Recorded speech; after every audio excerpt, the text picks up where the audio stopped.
नाशिकमध्ये मध्यरात्री रस्त्यावर फिरणाऱ्या बिबट्यामुळं नागरिकांच्या मनात भीतीचं वातावरण निर्माण झालं। शहरात बिबट्या शिरल्यानं मेसेज आणि फोटो व्हायरल झाल्यानंतर वनविभागानंही तात्काळ बिबट्याचा शोध सुरू केला। वनविभागाचे अधिकारी रात्रभर जंगलात बिबट्याचा शोध घेऊ लागले। जागोजागचे सीसीटीव्ही कॅमेरे तपासण्यात आले, पण कुठल्याही सीसीटीव्हीत बिबट्या काही दिसेना। त्यामुळे वनविभागानं बिबट्याचे फोटो पुन्हा तपासले। आता तुम्ही देखील हा फोटो नीट पहा।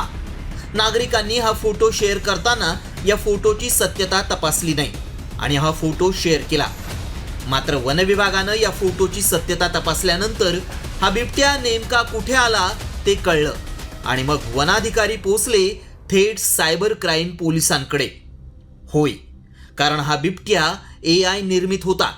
काही खोडसाळांनी AIचा वापर करून नाशिक शहरात बिबट्या फिरत असल्याचा हा फोटो सोशल मीडियावर व्हायरल केला आणि वनविभागाच्या नाकीनऊ आणले।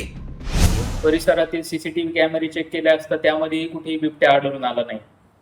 सदर फोटोंची बारकाईने तपासणी केली असता स्पष्टपणे असे आढळून आले की ते फोटो हे AI तंत्रज्ञानाचा वापर करून तयार करण्यात आलेले आहेत। त्यामुळे आम्ही याची गांभीर्याने दखल घेऊन नाशिक शहर पोलिसांच्या सायबर क्राईम शाखेकडे याची तक्रार दाखल केलेली आहे। AI निर्मित बिबट्याच्या बनावट फोटोंचं सत्य उघड झालं असलं तरी गेल्या काही दिवसांपासून शहरातील वडनेर, जय भवानी रोड आणि अन्य परिसरात बिबट्याचा मुक्त संचार पाहायला मिळतोय।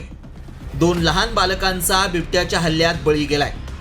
माणसांवर हल्ला करणाऱ्या बिबट्याला पकडण्यासाठी वनविभागाकडून प्रयत्न सुरू आहेत। 5 बिबट्यांना पकडण्यात यश देखील आलंय। मात्र अशा खोट्या फोटो आणि मेसेजेसमुळे आधीच त्रस्त असलेल्या नाशिककरांना नाहक मनस्ताप सहन करावा लागतोय।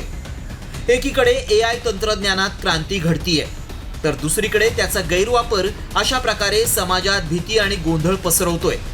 त्यामुळे सर्वांनीच सोशल मीडियावर येणाऱ्या माहितीबद्दल अधिक जागरूक राहण्याची गरज आहे।